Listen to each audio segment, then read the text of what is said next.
Well, hello, hello. We're back again for another Other Ink Thursday, and tonight I am joined by two guests. That's kind of my theme for the month. Two guests making creepy games. So we have Will Munn of Adept Icarus and Katie Young, one fourth of the Level One Geek Collaborative. It's a streaming podcast or streaming. What do you do at Level One Geek? Tell us, because We stream, we do articles for new players. So no matter your skill level, we all start at level one. all right, So start level we one. do both of those things. Okay, all right. Great. Well, I'll be asking for links at the end so people can find your stuff from there. But for now, thank you both for joining me for this conversation. Yeah, I'm glad to see Yeah. that we all got the dark t-shirt Oh yeah, memo yeah. Yeah, before I'm the very pleased yeah. by this. Mhm. It's we're recording in September, but it's for spooky season, so it's sort of in the mindset. Um, well, it's not spooky season all the time, so I want to start where at the beginning, right? It's a very good place to start. And what is like what Will, you could go. You've been on my channel before, so you can talk like quickly. Like, what's your starting games? Why do you make games?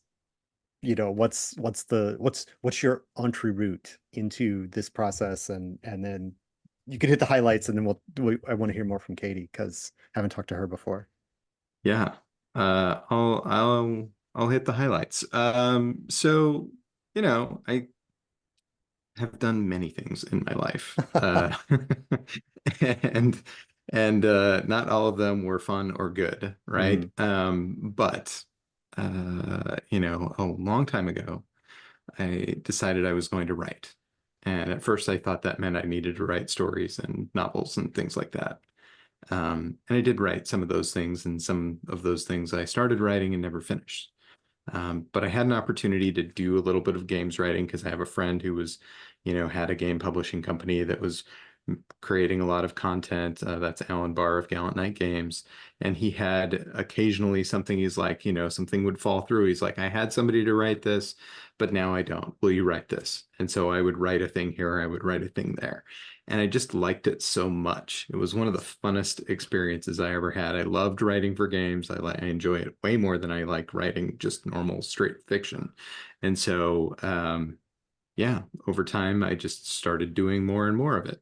And here we are today. We're going to be talking about a game that I originally wrote fiction for, and now we're turning it into a game.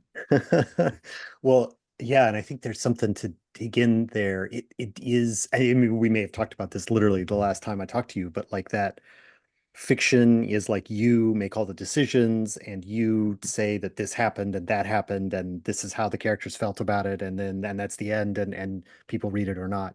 It's almost an entirely different skill set to be like, here's a world and you can interact with it in this way, and your character has this range of choices and you decide what happens, and don't I'm not involved anymore. It's a very different thing and scratches a different itch, I'm sure. So I don't know, it, do you feel similarly about it? Is that one of the things that I moved you from do, one side yeah. to the other? Yeah, it does feel a little different to me. And I I think the issue is I have such a hard time committing to one narrative, you know? Mm. Like I want there to be more options, more things that can happen. And as a writer, that is a handicap of mine, but it happens to be a handicap that is perfectly suited to me writing games. Yeah, there you go. That's all right. Well, I'm sure we'll pick up on some of those threads and in a second here. But Katie, tell us a little bit about how you got started, because uh, you know, level one geek. I mean, that's sort of like you start at level one, but like you probably get to like what level do you get to before you start having to be like, no, no, no, I'm gonna start a show that or be part of a show that helps out the level one geeks. Like what I mean, is it or maybe you get to level two and then you start it. Like I don't know. Tell me how you got into the games and how you ended up doing what you're doing now. Gosh, I think I have to partially blame Will for this. Will and then my friend M. Uh, my friend and we used to write all the time. Not used to, we still do, but we do collaborative writing, like a lot Mm. of it. And so I do that a lot. I like to write the fiction, things like that. And then, you know, segue into role-playing games from that. And then, what if you combine the two, role-playing games Right. plus writing? So it turned into an opportunity that actually came via Will the first time when I wrote for Arium Flash. And then he put out another call for this werewolf game. And I was like, I like werewolves. I like supernatural stuff, like all of that. And so I was like, hey, Will, how's it going? And I kind of got pulled into it. So I don't know if it was very linear or not, but I kind of role playing games and writing and then married the two at some Yeah. point. When you say collaborative writing, is it like what I imagine? It's like, you write I write a paragraph and then I send it to you, and then you write a page and send it back to me. And is it that, or is it more like, here's an idea and then somebody writes a first version of it and then you punch it up a little bit and then the next person punches it back up a little bit more, and so you've got it full? Like, I don't know how. I mean, you could work in both ways, but like, which way did you do it when you mean collaborative writing? So we just Google Docs paragraph at a time. Yeah. Like Wow. we say here's the idea.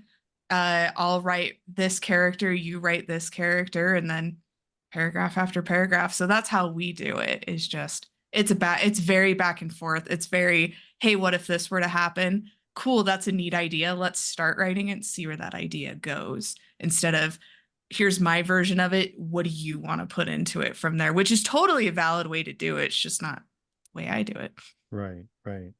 Is there like a goal when you do that? Like, you do that until like you've answered the question of like that you started with, or you do it till, like it's a sprint sort of situation where like we're going to do this for 45 minutes and then that's the story that we did today or whatever? Is it, or is there, I mean, when when you're done, I Yeah, guess, if you're working together with somebody. you really kind of don't. No, it really depends. It's, here's this idea. Here's what we want to happen with this idea. Okay, let's write it out until that idea is like done, right? And that's not necessarily, it's never been a one session like, okay, we're gonna bang out these pages and then we're gonna be done with it. Like it's definitely a, okay, cool. We've gotten through this idea. It's been a few sessions. Next idea. So we just kind of move through it. Yeah. And what does publishing look like for those kind of works that you've done? And like, I mean, in the broadest sense, right? You can put it on your MySpace page and that's publishing, because it's out there for other Right? people to see. Like, so in the broadest sense, do those collaborations, like you submit those stories to, are there online venues for that kind of work? Or is just like, we've got a folder we revisit from time to time? Like, I have no idea. Like, No, what for is sure. what of your work The is out there? Or is the it? well, it's not really, but that's Okay. okay. Like the Yeah, it goal of is. it It is is. fun, right? Okay. Okay. Yeah, of You've course. got the fun stuff, but then you do have the, okay, here's what is published. So like the Arium Create stuff or Yeah. Arium Flash. Wow, I know what game I'm talking about. Arium Flash, like They all have that's the out same there, name that's though. published. It's hard. Yeah, Will, it's terrible. No. Sorry. No, that work's not out there, but it's certainly good practice. And then it's just fun to Sure. hang out with your friends and do it. Yeah. I kind of think of it like a play by post to any role playing game that you're actually doing. We Yeah. just took it to paper instead of in person. Sure. So let me ask a little bit more about your streaming stuff that you do. Like, you mentioned Yeah. writing articles, and like, what does geek or level one geek do? Like, do you kind of like Hmm. model what it's like to play role-playing games on a stream, or Hmm. is it more like panel discussions about, like, we're going to talk about how you build a player group, or whatever, like, what are your streams covering? So it's both. So we have a website, level1geek.com. There's a lot of articles on how to start even role playing. Like it breaks it down to, you are at the beginning. Here's what you do to get started. Here's what you do in groups. Like and even like GM tips of, here's how you manage some players. So we've got articles like that. And then our actual plays, like right now we're doing a Pathfinder campaign. So we're doing Pathfinder, we're doing the Stolen Fate campaign from Pathfinder. But other actual plays we've done it in the spirit of, look, you can just go play it and you really don't need a whole lot to go play it. And here's the story that we're going to put out there just to show people that there are these different systems that, frankly aren't D&D. So Sure. we'll go play those other systems. We've done Vason, we've done a lot of Kickstarter like one shots too, to just help other creators get their games out there. So we'll just play these games and go, look, all you need is like 4 people and basic rules. Have Yeah. at it. So that's the spirit and the goal of Level 1 Geek, is just to show anyone can play these games. You really don't need a whole lot. Yeah. Well, I I've love. played Stewpot recently on Level 1 Yeah. Geek. And Mhm. then let's see, what else do we play? A couple years ago, I played Tales of Xadia on there, which was a ton of Mhm. fun. Yeah. So that's, I mean, those are I've heard of both of those games. I'm so uh neat. Uh and it's so like if you did it a couple years ago, how long have you been doing the streaming then? Like, is it? It's 2020 is when the Yeah. streaming stuff started. Yeah. Okay. A lot of people took on new things in 2020 Mhm. for some reason, and there's Mm-hmm. it's a lot of. Just 2020 was a great year for all of that. It was a great year for all of that. It truly was.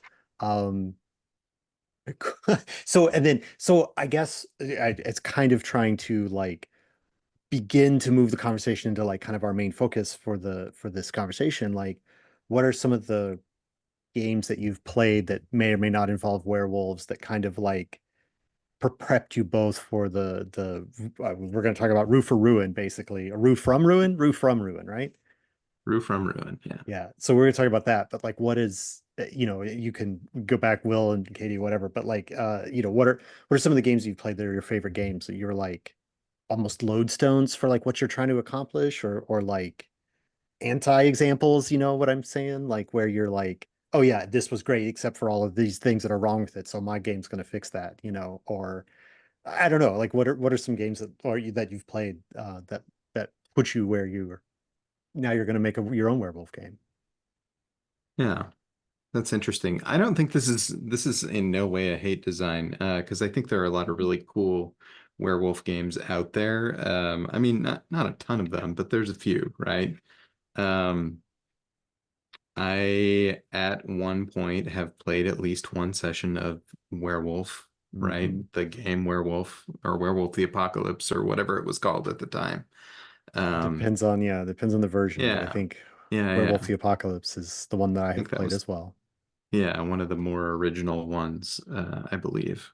Mhm. But not a lot. I played it a little, like one or two sessions maybe.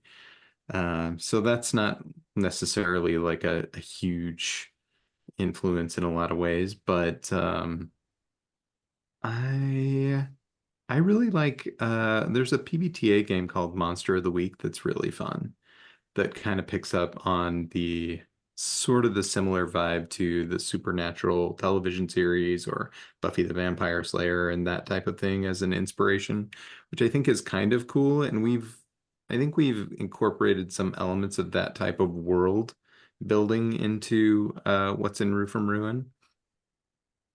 Um, I don't know. What about you, Katie? Any? I don't know if there's any like games, like you're saying, it's not a hate build by any means. No, yeah, I like prompt based things quite a lot though. Like, Mhm. so, and which Rue from Ruin has a lot of prompt based stuff in it so that you can get that writing engine going, right? hmm hmm Mhm. But yeah, I don't think there's many games. Thousand Year Vampire is Sure. That's Hmm. a classic amazing. prompt-based. It's such a classic one. But yeah, I guess all my passion, like what was saying, Supernatural's my favorite show, hands down ever. But I'm also like the resident spooky person. Like And and you that's say my claim. supernatural, you don't mean like vaguely supernatural. You mean like proper noun, starring with the Yeah. characters Sam and Dean. And yeah, Yep. Mhm. that's Proper supernatural. proper noun, but yeah, I'm the resident spooky. Like my birthday's Halloween. I own that. So I Like do for love. real, or you Yeah, just like for real. No, no, no, okay. for real. It All is. So right. I own it and everything spooky, like give it to me. I love it. I mean, I guess you have to. you've only got two choices, right? You lean into it or you You, don't, right? yeah, there's no other choice here, so why not have Yeah. fun with it? Uh, I think probably one of the biggest influences in how we thought about the game design of Rue from Ruin was the story, right? Hmm. Or the novella, basically, that I originally wrote. yeah. Gosh, like it was probably 10 years ago. It's been a minute. But it had a particular vibe um, that sort of I didn't fully realize at the time, but was definitely therapeutic for me Mm, to write about it in the way that I did. Um, and and so when we started looking like, and that's what inspired, like, in the first place, I was looking at solo games for the first time really around 2020 because it was 2020. it was 2020. There were, yeah, And yeah, and as I looked at like several of them and I found one, I was like, oh, this is I see a lot of parallels and comparisons here that I could draw to this story that I wrote. Oh, it would probably make a really great solo game. And that's kind of the genesis of the idea of it becoming a game. yeah. I you mentioned prompts, Katie, and you mentioned Thousand Year Old Vampire. I'm a big fan of, a little later than 2020, I think. But in the last couple of years, I've played a lot of solo games, or well, I consider it to be quite a few. But I tend to like the ones that basically when you finish it, you've produced like a sheaf of pages of like someone's journal or something like that, which literally that's Thousand Year Old Vampire. You're keeping the vampire's journal, and over the centuries or whatever. I mean, that's how that. I mean, very loosely how that game works, right? Um, and then and I have play tested an early version of Rue for Ruin because I put myself out there as like, hey, I like solo games. So let me see what that's like. So but I don't know the final version of it. So that's part of what I'm excited to talk to you about, like the design process through all of the feedback and changes and stuff like that. So how prompt based is it? Because I know that it could I mean, this is my own personal theory, right? You can both correct me here, but there's those prompt based ones where sort of the quote unquote the game happens in the journaling, right? Where you're like, you've got the prompt and now you describe what happens and you've decided on your character or whatever, and you write it all down. And then there are other games which are more, I don't, I don't, I don't want to be dismissive of them, but I definitely fall down on the prompt side. So like I think of them as more like resource management sort of games, or checkbox sort of games where you're like, okay, well, I make Mhm, this decision and that leads to this dice roll, and then I can check these two more boxes to complete this, and you may have to flip between one page and another page, but you're kind of like it's all the game is happening in the choices and the data, and you're kind of keeping track of it in a different way than a more mhm. wordy sort of way. So is it again, very broadly speaking, these are sort of the two sort of camps of solo games that I've encountered anyway. And so, where is Rue from Ruin in that dichotomy, or have I erected a false choice here because of what you've done with it? Tell me some about that. Middle, is that an option? Sure, that's what I'm saying. Like I don't know. Well, what do you think? It definitely Uh, leads more toward, I think, the gamist sort of approach where, hey, we have, uh, a lot of different choices that you'll have to make, and you do have to kind of manage some things, but you don't necessarily have to like think about that. If you mhm, want to, and that's your thing, then you totally could, and you could spend all of your mental effort on trying to make the most optimal choice and that type of thing. And I think mhm, I think people who like to do that will probably have a good time, but you definitely don't have to do that.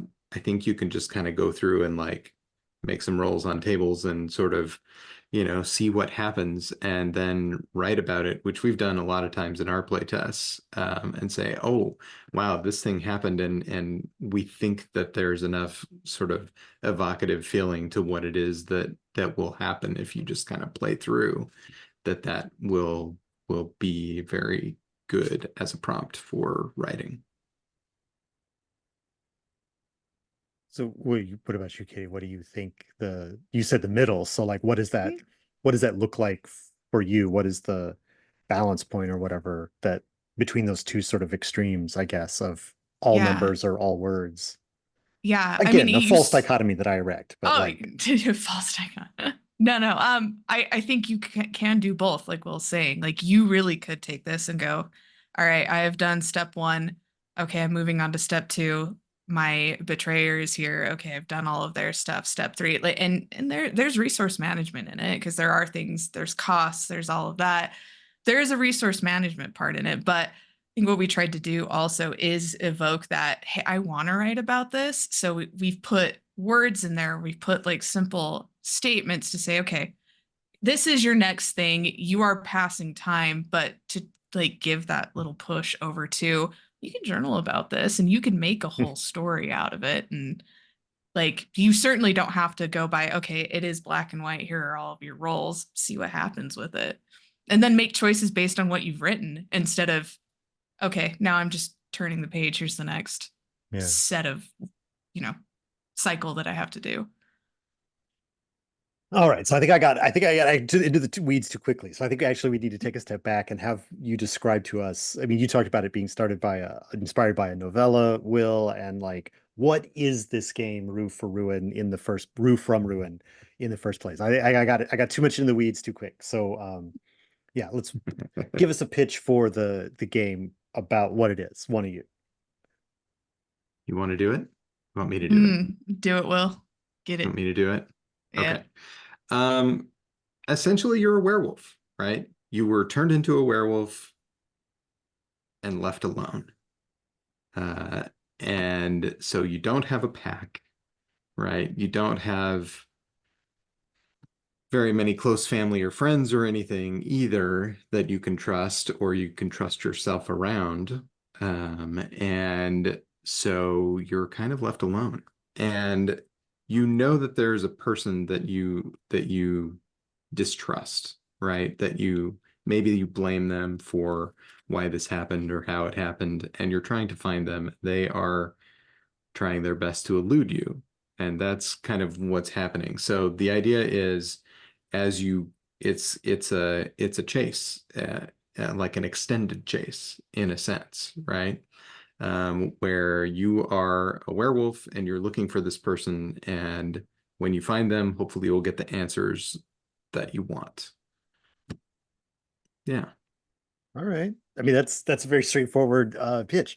And I do like you mentioned Werewolf the Apocalypse. I mean, that's a game where like mostly you're playing the pack. You as the group Mhm. of players are the pack, right? So, but this is a solo game, so you have no pack. I mean, that is puts it more into that sort of film genre werewolf where you've got a Mhm. werewolf who is trying to hide it from the rest of the basketball team or Mhm. whatever the Yeah. whatever, pick your Mhm. favorite movie. It is that lone werewolf experience, I think, um is pretty common in werewolf media, I would think. Cinematic, um yeah. yeah. All right, so that's the basic like premise, but then so like how does that work on a what is the game? How do you do that, right? How do you extend the chase? How do you manage your resources? What's at stakes? What prompts are you going to get? You mentioned tables, so give us a little bit more details about how the game is actually structured. Again, these questions are for both of you, so whoever wants to take the next piece. Oh, I could take it. So it's structured around the moon cycles Hmm. and the phases of the moon. Again, a That's good obvious yeah. choice, but good, It's a werewolf solid design game. choice. Moons, of course. Hmm. I'm a Um, sucker for a thematic rule. Like yeah, I really like game mechanics that are thematic. Yeah, yeah. yeah. And so this is one of them where it is on the moon cycles. And that's how we indicate that passage of time too, is with these moon cycles. So you hit your moon cycle, you start just before the full moon. So we have this like high stakes. You are going to turn in this next round, but here's your start, here's your setup. And it's kind of like the acclimate, okay, you are a werewolf. Here's what you do have. Not much, but then you can go forward. You hit the full moon, where you are going to have that werewolf state. You're going to be ruled by that full moon. You shift, things happen that can only happen during a full moon while you are a werewolf. And then we move through the moon cycles, and that's determined on a roll. So you're not just hitting every single moon cycle. We wanted to vary that so that you do hit different spots of the moon, always stopping on full and new moons, just to give yourself kind of that break. But there's also an element of, well, you're not a very stable werewolf right now. You're new. So there's always this chance that you could shift into a werewolf, even though it's not a full moon. So that's the other mechanic of the game. So with that, you go through the moon cycles, and then we have tables that determine kind of what you're doing during that time. Are you looking for the person who did this to you? Maybe you're getting clues first. All of it is built to get you closer and closer to this person who is trying to evade you. And then on the other side, there's a mechanic where this person is also operating independently of you. And there's a table Out there that trying gives, to turn other people into werewolves, right? yeah, potentially. So then we have a table where they are acting independently and doing their own thing that does impact you depending on what you're rolling. So there's still this outside force. It's not like we've got, okay, yeah, you've got someone who's done something to you. We're gonna have them sit over here, and then you can figure it out from there. We wanted to really pull in that chase mechanic of, you've done something, but guess what? They have to. Yeah, yeah.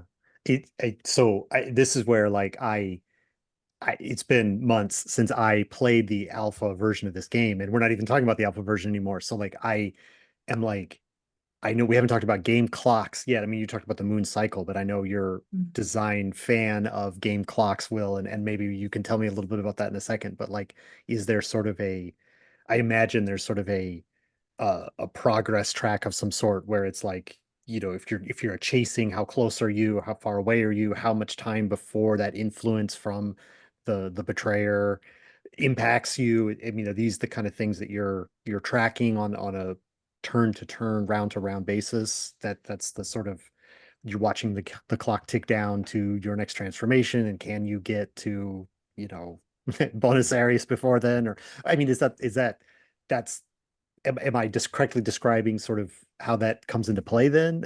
Or is Uh, yeah, that's part of it for sure. And I think I think the version that you played had a lot more clocks in it. it had a lot of clocks in it. That's what I We remember. I had actually lots of clocks. reduced that We quite a backed bit. off. I was looking through the updated document that you sent me, and there does seem to be a little the tree of if then that you follow is much reduced. So it seems to be much more straightforward, round Yeah, progress.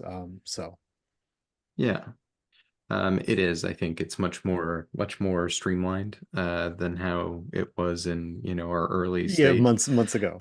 Yeah, yeah. But yeah, I think there's still some of that, right? And part of it, the way that we're using clocks primarily is, hey, you're using it to mark progress towards something, a goal, right?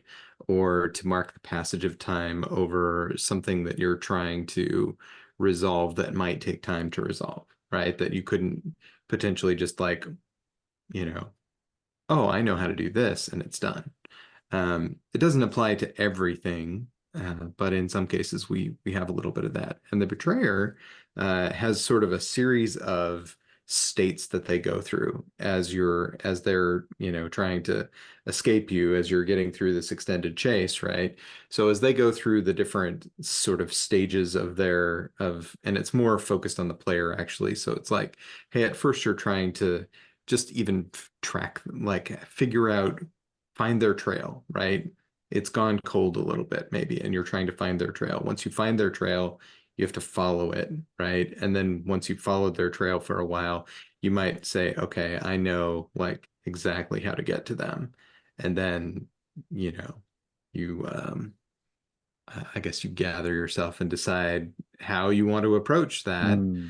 now that you know where they are and how to find them, and then you go and confront them. with whatever means you decide to take. Yeah. When you were describing earlier how you like to have more possibilities, Mm-hmm. what came to mind is sort of like a choose your own path, Mm-hmm. multiple path storytelling, right? Where you've got every choice on every page leads to multiple options, right? And it's a very Mm-hmm. and I, I haven't I've dabbled in writing those kind of things, and I like to think of them as like, like almost like you can map them, right? And so does the Right. funnel for this game, is the funnel get infinitely bigger and bigger and bigger, or is it the other way where, or is it like kind of bigger and then narrower down, and like how many end points are there in theory? Are there a few states that different ways the game can end, or is there like basically the game is in the adventure choices in the middle and you kind of resolve down and then you face your betrayer and there's two outcomes maybe, or at the end, or again, have I set up a false thing, but like how messy does that map get in the middle? Like how many, and where does it end at? Like what does the shape look like? Is it a double funnel or a full funnel or what? Like what does it look like? It's paint and you throw it at a canvas and it looks like that. No. Yeah, all right. um, there's a lot of different ways this game can end. There's actually some options depending on so you can encounter troubles. Not Okay. can, you will. Yeah. Because life's not easy as a werewolf, let's be honest. But we have a table of troubles that you encounter. And as you get closer to I finding almost your forgot about betrayer, troubles. yeah, they're kind of a big part, so probably should mention them. Yeah, yeah. But as you get closer to finding your betrayer, those troubles escalate. So Mm. I guess you're starting in a narrow, but it does get bigger because depending on the troubles that you have, as you get closer to your betrayer, those get more complicated. Um, but there are some of those things that can actually just end the game even before Mm. you find your betrayer. So there's not many, and we kind of play tested around with that to make sure that that wasn't going to be like a certain inevitable if you did something.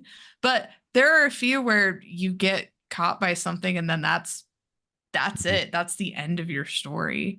Um, Or not if many, your but or if your rage gets too high for mhm, too long, or same thing for regret, or like the if it gets too low, the rage gets too low, right?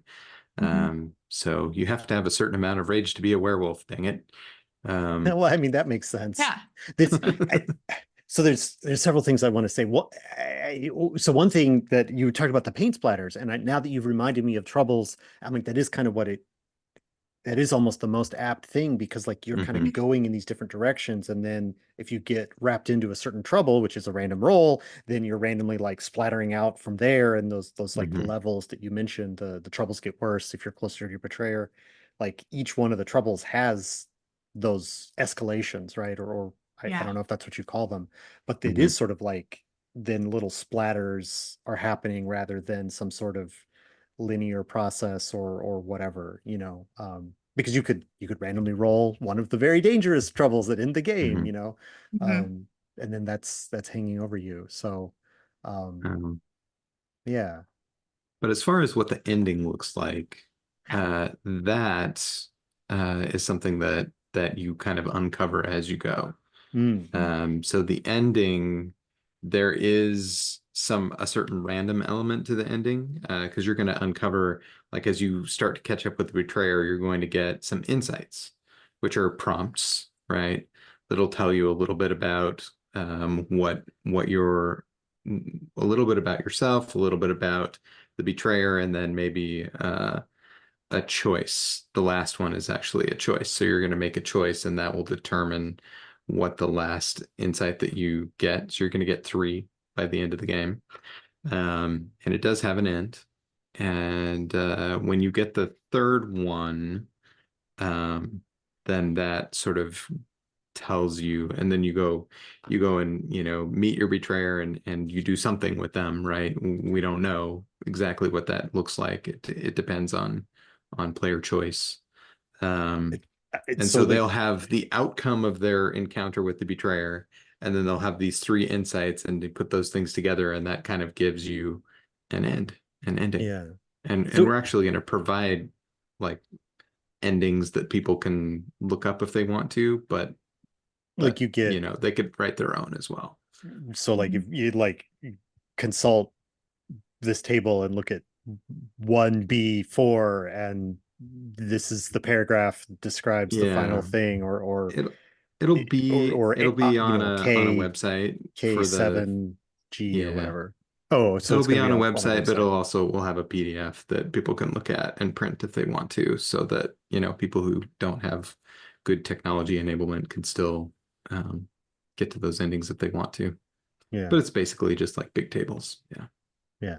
So is that like then you said there's like a choice. So it's like you get to that last confrontation and it's like that it's not a werewolf story, but like I'm thinking of Dr. Jekyll and Mr. Hyde, right? It's like you get to Hmm. choose who you are in that final confrontation, kind of Mm-hmm. like Mhm. is Yeah. that Exactly. an apt sort of way Yeah. to Yeah. approach it? Yeah. Because I mean, and that's where we really do leave it up to player. It's not shoehorning into, you found the guy, say goodnight, right? Hmm. Yeah. It is very much here's what you know. What are you doing with that? So that's the question we present. How do you feel about this person now that you've gone through all of this? Do they Are you gonna let them be redeemed? Like, are you gonna give them that opportunity? Are you not? Like, what how do you feel now that you've gone through this journey? Hmm. And we just ask, where do you end? Right? Yeah. Hmm. It's a very on the player choice. We don't shoehorn that by Hmm. any means. That I mean that sounds great because it is sort of like when you really get into one of those solo games and I mean that's what I like about the writing process where you're kind of Hmm. getting to it.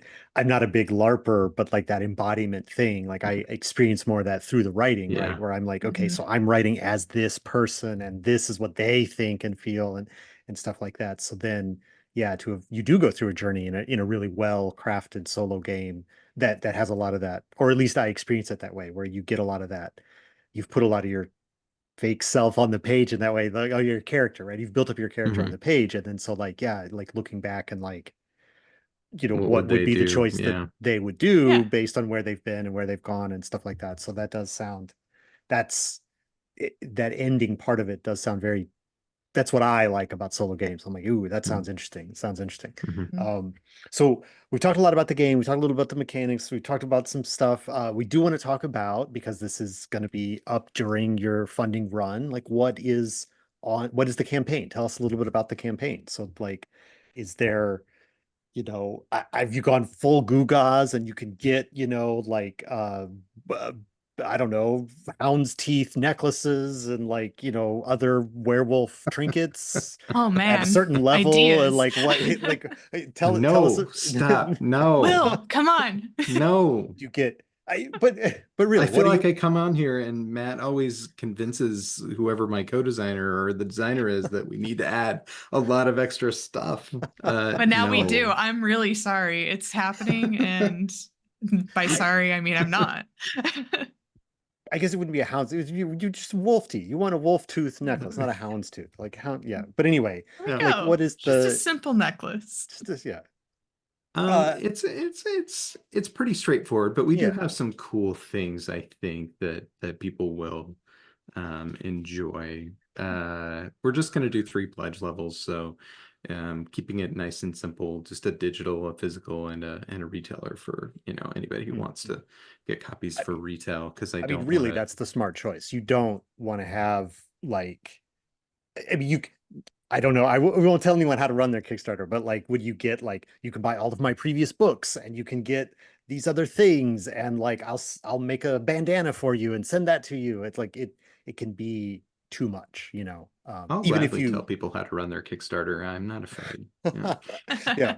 So tell us, yeah, tell us how you've run yours. Like you were saying, three pledge levels. That's it. What's the, Yeah, 3 pledge levels, pretty simple. I mean, we might have a couple of simple add-ons, but it won't be like it's not like a whole shopping cart or anything. So, um, but the right now, our current plan is to have the book available in softcover. I don't know that we'll do a hardcover of this one. It's going to it'll also be available in PDF, and we can fulfill that. I think we can fulfill it primarily through Drive-Through RPG, but if people would prefer it some other way, I'm sure we can give it to them that way as well. And then there will be a soundtrack, because I am Oh, a big fan of music in general, but also music when it comes to solo games. I feel like setting the okay. mood, setting the tone is so important.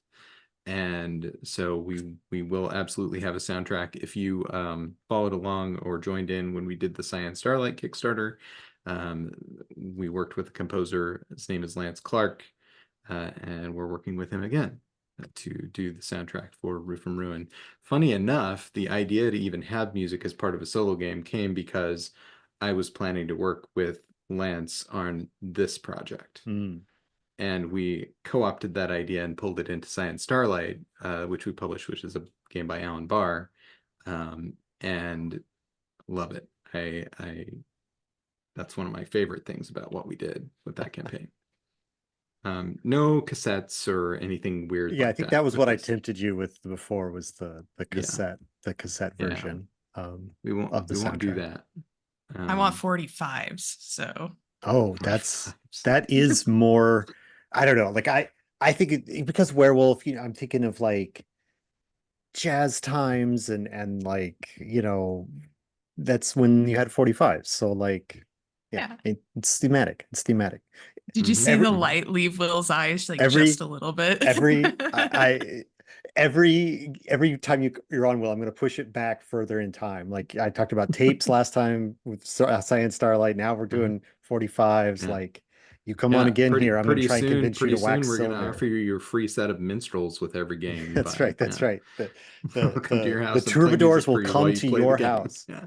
Um, one thing we haven't mentioned that I want to put in quickly here, even though it's not really about the campaign, I want to give you a chance to shout out any artists you've got for the project. I know the cover is kind of a striking moon and werewolf thing, as Mm-hmm. is befitting, but is it going to be illustrated throughout, or like do you have? I have no idea. Like because I what I'm looking at is obviously a Yeah, free press manuscript. So like, do you have an art is adding that mood as well to the game?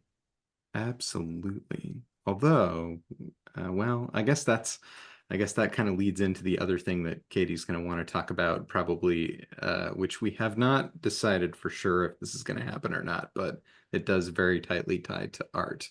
So I'll mention the artists. The cover art is by Christopher McClanahan of Tabletop and Tentacles and Deeply Dapper, and it's incredible. It looks Mhm. so cool. I'm super happy with the job that he did on that, and I recommend him as an artist. And then second, we have interior art by a couple of artists. We've got some interior art by, and this is all commissioned, Simone Tametta, from Italy, who has just really, really cool sort of scary art. Mm. It's And so so we've neat. got some of that. And then we also have well, we did some like rounds of concept art where I have a couple of family members who do art, and we did some concept art with a couple of them, Remy Munn and Kenta Munn, who both did some things. We might include some of that at the back of the book, or maybe some of it in some places throughout. We're still sort of workshopping that. Um, and then we might supplement it with some stock art from a couple of like cool stock art places that I know that do stuff that sort of fits our time period, fits our vibe and everything. So we may supplement with a little bit of that, depending, as long as it sets the right mood. Right. Yeah. All right. So Mhm. what is this art thing? The thing, the He's setting art you up. thing. He said, what's the, what? Uh, I Will mean, says Will look, says undecided, and I'm very mm, decided in my you're heart, decided. You're decided. in my soul, and so that's what matters. I pitched coloring book, and so we might Ooh, have a coloring book that goes with it with some of this concept art. 'Cause I don't like the think color. that's you know that's not it's not hard to It's different. produce. See? It's you know you just It's not. make some It's true. files and just yeah that would be fun. People like so I mean this is like I mean obviously this is you could like listen to the soundtrack and color the coloring book at the same time and not play the game at all. Like this is like a different this is a way to increase your audience for the for the project.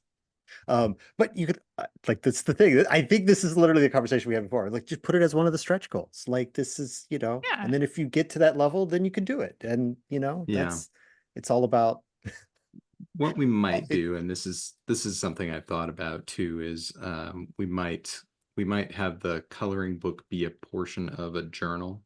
So we might offer a journal, like just a Mm, themed journal that can go with the game that you can write in if you want to, and maybe have sheets of coloring book pages in there as well that people can color if they'd like to, sort of sketch, have a good time, yeah. shade some things in while they're thinking about their next thing that they want to write in the journal or Yeah. whatever. Yeah. Interesting. Interesting. Yeah, what is the yeah, always the gaming product. Like this is what I was making fun of before with the necklaces and the Hmm. you know, the cloth mats and stuff like that. Like those things are sort of like they're part of the game or can be part of the game, but they're not exactly the game. But then like you know, it's soundtrack and a coloring book and a set of dice and all those sort of things. Like those are all they're all like just enough gaming stuff that they can kind of be part of the game, but then are they really part of the game? It is that always is a Hmm. diffuse border for every Kickstarter. So um yeah, coloring book. That sounds fun. Sounds fun. I would color werewolf coloring book. There you That's go. That's all Okay. we need. If you Okay. would color it, great. all right. So I want to make sure we have time to talk about like where people can find each of you and obviously the Kickstarter as well that we just talked about. So like hit me up here as we close out with all the links and where can find you individually, where's your websites, those kind of stuff. Katie, you're on my screen right now. Why don't you go first? Ooh, so I'm part of Level One Geek. So we've got our website, level1geek.com, level the number one geek.com. We are doing a Pathfinder 2E campaign of Stolen Fate. We're actually just starting season 2 right now of that campaign, which is on YouTube or wherever you can get your podcasts. So if you just search Level One Geek on YouTube, that's where you'll find us. I'm not super active on social media. I have my Instagram, which is Winchester Dava, but I don't do a whole lot. I'm around sometimes. But mostly you'll find me over on screen with Level One Geek. Awesome. Will, tell us where we can find you and the rest of AdeptIcarus and of course the Kickstarter. Yeah, I mean it's at AdeptIcarus pretty much everywhere and adepticarus.com. You can we've been experimenting with short form video, and so you can find AdeptIcarus short form video on TikTok, Instagram, and YouTube Shorts, where That's lately we've been doing a series on like game design for beginners, which has been kind of fun. I've enjoyed putting that together. Um, of course, your mileage may vary if different people have different things that work for them. I'm talking about things that have worked for me. So, sure. yeah, but yeah, that's been a good time. As long as TikTok exists, I guess we'll be on there. But who Well, I mean knows if it'll that's still be there come, January at this point. But um yeah, who can say? Who can say? The internet that, yeah, you know, everybody thought Twitter was going to go away, but it's still around in some form. So, it's true. uh yeah, the only thing that doesn't still exist is Google Plus, and Yeah, that definitely is gone. Everything True. else is still out there. Whether you use it or not is up to you, but yeah, it is still out there. right. And the last thing then, tell us the dates of the Kickstarter. Like what is I'm sure the link will be in this video description, but like what's you you told me the dates before we started recording, but tell the listeners and the viewers where the dates of the Kickstarter. Yeah. So we are planning for the crowdfunding campaign to end on Katie's birthday, Halloween. So happy birthday to Katie. And then Yeah. our starting our launch date is the harvest full moon in October. So October 17th, that's when we're launching. And yeah, it's gonna be fun. It's a nice short, sweet campaign like that. You Mm-hmm. know, Yeah, why Yeah. have a 2 week lag in the middle of the campaign? Just get it all done in 2 weeks. that's what we're aiming for. Yeah. Well, Exactly. I wish you every success. And please, my viewers who've watched this, if this discussion of solo games and werewolves and how it works has interested you, please go check out the campaign.